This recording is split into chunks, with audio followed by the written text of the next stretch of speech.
might have the same problem they had in the first game, and now the only real tanky person could most likely be the Paquito, not even the Esmeralda. So we'll see how aggressive can Evos get in the early game. If they're able to take control, I think it's the same story. Once the Lord is in the picture, Rrq will have more control, but of course anything can happen before that point of the game. Ladies and gentlemen, it's time to jump into the land of Dawn. The last hope for Evos Legends on their M1 skin. Harith, will it bring them to glory with the Rrq change in the mid lane as well? I love how poetic this game has just become and how ironic it is as we are gonna see how this all pans out here. It does, you're right, Clover as well as Rrq both on the Purifies, they are going to start respecting the outcomes that Rrq Hoshi can definitely have with the Atlas once again in the hands of Vin as Skylar uses that emote. Well, in the side lane though, R7 is going to have a tough time going up against the Dairoth. It's in the hands of Pendragon though, so Sutsujin is the Paquito in the jungle with the killing spree, so he is going for blood. And for Albert, he's going with the Demon Slayer, so still having a lot of potential. This is the same situation. There's always a sandwich when the main caster casts their vote. Yeah, well, for me, you know, in game one, I actually preferred Evos Legends this draft. I thought they would be able to have a little bit more dynamic to play with, more win conditions. But in game two, at this point, it's the last hope for Evos, right? If they lose with their signature Harith, with Rrq stepping in, it's over. We'll see how this pans out. Dreams already trying to put pressure onto Rrq Hoshi. Unfortunately, for the moment, they still have not been able to get anything on the board. But we see that Vin has forced the flicker earlier on, right before the turtle fight in that bottom side. For now, I think Evos Legends still has the control. They have more burst damage potential, and Rrq, they'll be waiting for later on. If Albert doesn't get shut down though, he'll be able to have a lot of targets, but now Vin is the one getting pummeled. 2 games in a row, it's Sutsujin getting the first blood onto Vin. I don't know what Sutsujin has against Vin personally, man, but he always seems to be able to get that first blood. Even back then in the El Clasico, first time around, Sutsujin first onto the turtle. Rrq with no response just yet. It seems like Evos Legends will be able to pick this up. But look at that, Albert jumping in, goes in for the Retribution. Will be able to find it again with the style as Cult Ulcer is going to be placed there. It's going to be R7 picking up the kill. Pendragon taken low, Crying in the midst of it all. Doesn't have the black shoes anymore. Will fall as well to the hands of Rrq Hoshi. 2 members taken down as Rrq Hoshi once again with the upper hand. We do see Skylar going 1v1 against Clover, but punish, now though. He's gonna get taken down, and that is another pickup on the board for Rrq Hoshi, solidifying their gold lead to 2,000.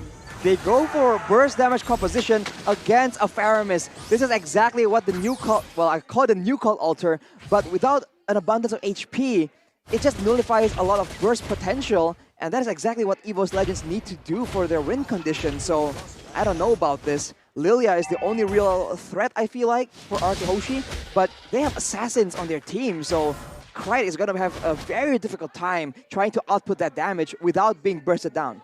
But honestly, what do you guys think about the Harith and the Beatrix matchup in that gold lane? I honestly feel like it's a stalemate. Both of these members are going to be able to farm all right. What Harith needs to do is look for all-ins once he gets level 4, but with Rrq's mid lane pressure, I don't see that happening. I don't see the Harith able to go for those all-ins. He did try to go for all-in earlier, but it was under the turret first of all, and then he got punished by the roam, so it's just a tough spot here as Rrq. They're looking for a dive most likely, but no, they didn't make a play in the mid and side. Oh, what's going on? Bottom side actually with Pendragon. Dreams is able to find a kill, a good trade on the board as they notice Rrq rotated up top. Pendragon getting a little bit of gold there from the turret. And for Albert, just jumps in, trying to zone him away. We'll be able to pick up the XP as well. Because now we're going to slow down the tempo because Rrq, we're not really looking for anything too crazy. Clover, whoa, very aggressive play. Has the Purify, has dished out a lot of damage onto Skylar. That's actually a really good amount of damage placed in by Clover on the M1 skin. Evos Legends, they don't have a lot of their resources though coming into this fight. So Rrq Hoshi, they do have the better chance of securing this turtle. Let's see, Rrq better set up. Albert picking up the Retribution, and look at that. Pride able to get out with the Purify and the black shoes, but it's still going to be Sutsujin taken out. 1,600 gold lead for Rrq Hoshi, really solidifying their control in game number 2. Just like you guys can grab food using the grab discount 90%, scan the QR code to get your 90% discount. As back in the game here, doesn't seem like Clover is having too much of a good time. Right, Beatrix is just way too flexible, so depending on what you're trying to do, Beatrix can select a different weapon and try and match what you're doing here. So with the Zaman Force being popped up, all Skylar has to do is back away and poke again at him with the Renner. So it's very difficult, but Rrq Hoshi, be careful about the EXP lane right here. That is where Evos Legends is putting a lot of their attention at. They have to shut him down. We all know how much damage he can actually do if he snowballs. Right now, he is behind, and you saw how much damage he was able to do with just one Zaman Force. And I think Rrq are making the right decision. Playing around the Beatrix Dream though. Going in again, R7 not having a good time at all on that bottom side. Evos are doing exactly what Rrq are doing towards Clover. Mirror plays for both teams right now, and right now we can see that R7 already taken down twice in a row. But oh my god! Right, has the black shoes. Can get out. It's very scary because Skylar has a BOD now. I think if he had it just now, it would have been a bit scary, man. Only if he had the right weapons, or Wesker. there was a bit of a miscommunication there, because I didn't quite see the ultimate get popped up, but with a BOD, there's going to be a lot of damage from now on, but of course Calamity Reaver completed for Clover as well, so he will need to be focused down in these bigger fights. And Albert is still going for the War Axe, getting a bit more stacks, a bit more movement speed. He likes this playstyle a lot more. Well, Clover already going to go with the Zaman Force onto the turret. This is what you want to expect for this pick, but the waves were cleared out. Now top side though, Dreams again with the dive, looking for it. R7 pops the sprint, no Petrify for Dream, so there's not going to be that kill pressure that they usually have in though. Where are they going to go in onto Krite? Maybe trying to force out that Purify. A good snipe, almost taking down Krite. Skylar on point as usual, but it will just be another opening for Rrq to look for the neutral objective. Wow.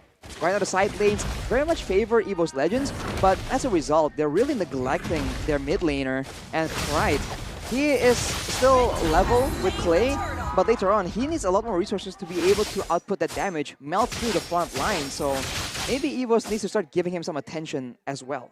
Evos Legends though, they're not standing idly by here. They are focusing in that top side, able to get that third tier as well. Looking for the second even, as all three members are grouping up, trying to punish R7 once again. It's interesting, right? They haven't been able to shut down Skylar, and that's quite scary. Leave Skylar alone, you blink a few times, and suddenly he does so much damage. We even saw how much damage the Renner had on the Lilia, even this earlier on in the game. I guess the idea is with the burst damage, they want to make sure that anyone they jump on can get taken out. If R7 gets the items, it's going to be difficult, but Dreams gets spotted! Oh my god, a very good read there. Albert just went for the Phantom Execution there. Skylar trying to go for a cheeky poke, but Rrq, they've used up 3 ultimates there. So, my god, Albert does a lot of damage onto Dreams. But yeah, there's not really going to be much they can do right now, and they don't really need to take these fights. Waiting for the neutral objective, next one to spawn. Top side is still pushing though, and that's quite scary. They might want to try and clear that away first. We did see in game number 1 that the wave manipulation was lacking, but Pendragon here caught in a bad situation. Yeah, that's going to be a pick-off for Rrq again. Pendragon. There was no pressure on the map, but he still stayed on the bottom side. A little bit of an overcommitment, but Sutsujin, is he going to go for this? He does, goes in for Clay, has the cult alter, goes, and he's able to assassinate Clay. But in the mid lane, Dreams as well, falling to the hands of Albert. Sutsujin trying to run away. Skylar has the snipes. Boom! Headshot. Skylar picks up the kill. Albert jumping onto Krite, who has the Purify and the black shoes, but he's just going to opt for the purple buff. Skylar picking up the turret down below. With R7 now, they can convert on the next neutral objective. 3,000 gold lane, but remember, they have to be careful with the waves. It's still crashing in favor for Evos Legends in that top side. Rrq Hoshi though, because of the man advantage, because of the momentum that they receive from those kills, they are going to be able to get this Lord without contest from Evos Legends. All the neutral objectives so far have been controlled by Rrq, and Evos Legends have, well, the ones that they have been able to contest for, it hasn't worked out for them. I think they're going to be forced to use one of the big, the big pickup potentials to try and take out Vin on that Atlas. They don't have the same kind of tankiness to try and look for info to scout out the area, so they need to try and delete him and get, I don't know, get equal that way instead. Because otherwise, it's all Vin just walking ahead and pushing everyone from Evos Legends back. In the back line, though, we do see that Dreams, he's waiting for a very specific moment. It might pay off here, but oof. Oh no, Sutsujin caught out. Oh my god, immobilized, instantly knocked up. Sutsujin, a bit too greedy with that flank. There was no one in position, even if he was able to find a knockout strike. Unfortunate for the jungler for Evos Legends. Rrq find another free pickoff. Oof. Look at Skylar scouting away behind him, with knowing that Dreams could be lurking around the corner. Right now, R7 is escorting the Lord towards the bottom side, and Rrq will be predictably there. So Dreams, this is his chance to make something happen, but of course in the back line, oh, it comes with the conceal though. Uh-oh, Skylar gonna be caught. Rough Waves popped in, but the cold altar as well by Clay. And a snipe to add insult to injury. Skylar able to dish out more damage to Dreams than Dreams can onto him. But top side, oh, Pendragon. Exactly. He's been busy up top now. He might actually be able to take a little bit of HP, but no, he's not going to overcommit this time. He's going to back off. Rrq decide to recall as well. At least Evos this time are able to find a little bit of that trade up top. They're trying to alleviate a little bit of pressure at least, right, in the top side. But as it stands, Rrq Hoshi still with a 4,400 gold lead. And the tankiness coming in from Vin is just solid right now. And take Kuras to deal with the Direwolf and the Paquito, and of course the Radiant Armor to deal with the multiple instances coming in from the Kadita and the Lilia. So it's really very solid, and Evos, they'll be forced to try and move around Vin, or they have to try and focus Vin down before anything can happen, unless they get caught in a huge Fatal Links. We've seen how that ended in the previous game. Oh. Here though, let's take a look at the items, right?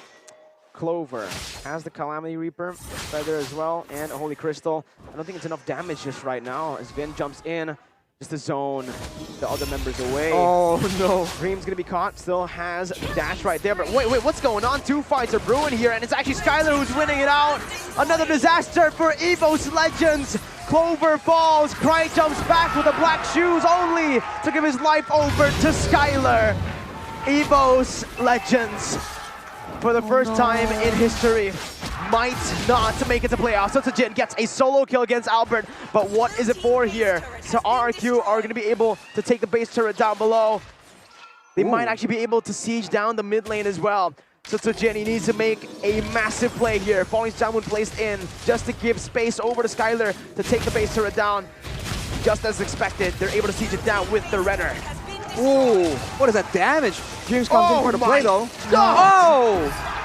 Gunned down to the ground by Skylar. Dreams taken down just like that, and this is going to give Rrq Hoshi a bit more momentum in terms of that Lord. 2 seconds left on the clock for Albert to spawn, as Sutsujin already taken very low, being zoned away by the damage coming in from Skylar on the Renner. Evos Legends forced to flee, forced to fall back, forced to retreat, as Rrq Hoshi once again able to secure this next Lord. 2,700 damage on a single shot. What is this quote-unquote nerfed Beatrix, man? I told you it wasn't really nerfed. Even on the Nibiru, Krite, he gets taken out in 2 hits. Yeah. Only 2 hits and he's gone. You know why? Nibiru got buffed. No so way, yeah, dude. They nerfed the Renner. They nerfed the damage from Renner. Quote-unquote nerf. Yeah, but they added a little bit more. The hitbox is bigger. For Wesker, they nerfed the hitbox, but they added damage. So again, that's why I was kind of curious. Oh my god, it's another snipe onto Krite. But that was why I was curious. Why is Beatrix not being picked up here? Right now, Skylar's proving that, even after the nerfs, it's still very much viable, especially when you get to those item power spikes. You can Oh. see Evos Legends trying to alleviate the pressure in that bottom side. They're looking for a flank. Oh, They're looking for a man. miracle And- run here as Evos Legends forced to defend. Let's see. 3 base turrets taken down. That's going to be actually the Zaman Force popped in. Finn goes in, able to find Sutsujin. Pendragon again going in. Dreams trying to go for the miracle play. Glover base. cannot do anything. It's an absolute disaster. All RQ secure upper brackets. They also knock their bitter rivals down to the ground, pounding them. No mercy. Evos, a new page in their history books. No playoffs for Evos Legends. Is this confirmed? This is confirmed. 0% chance to playoffs. No, I don't believe you. No way. No way, come on. 10 seasons of MPL ID Season 10 and Evos Legends don't make it to the playoffs? You've got to be lying to me, right? How the mighty have fallen. This is They're a done. somber day for Evos Legends, man.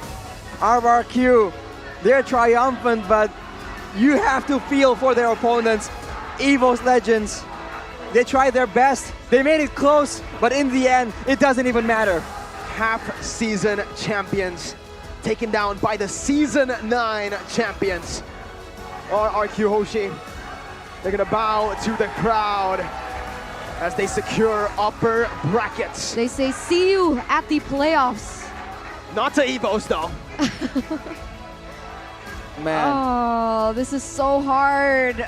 This is, I love tournaments, right? But when it gets to those critical moments, when you see both of the sides, when you see the torment, the sadness, the grief from the losing team, sometimes it gets overwhelming and must be bittersweet for Rrq Hoshi as well, knowing that they've knocked out Evos Legends of all teams out of the playoffs. Look at the fans. They're tearing up. Look at the players. Look at the manager. They're all trying to comfort Evos Legends right now because this is the first time in history. Need we remind you once again? You can see the support though still for the Evos fans. The loyal fans still giving the best support over as Evos Legends want to say a few words before they step off the stage. The crowd again still amazing support from the Evos fans who have attended here in the MPL arena. There's a statement from Evos that we are gonna hear. Halo Evos fans, halo semuanya, halo pegiat esports dari Mobile Legends. Kami dari Evos Legends ingin say sorry and say thank you untuk semuanya yang udah support kita selama 3 bulan ini. Terima kasih semuanya sudah menonton kami. Terima kasih juga untuk para players, coaching staff kita. Dari mulai mereka trial, dari mulai mereka awal sampai akhir sekarang. Aku nggak ada ngelihat mereka nyerah. Aku ngelihat sampai di titik terakhir lawan versus lawan Rrq, mereka tetap keluarin yang terbaik. Kami dari Evos Legends pamit undur diri di season 10 ini. Semoga di season selanjutnya kita akan bisa memberikan yang lebih baik lagi. Good luck untuk semua tim esports yang lanjut ke playoff. Terima kasih banyak. Ayo bungkuk yuk. Bungkuk yuk. Tuh, 2, 3. Terima kasih semuanya.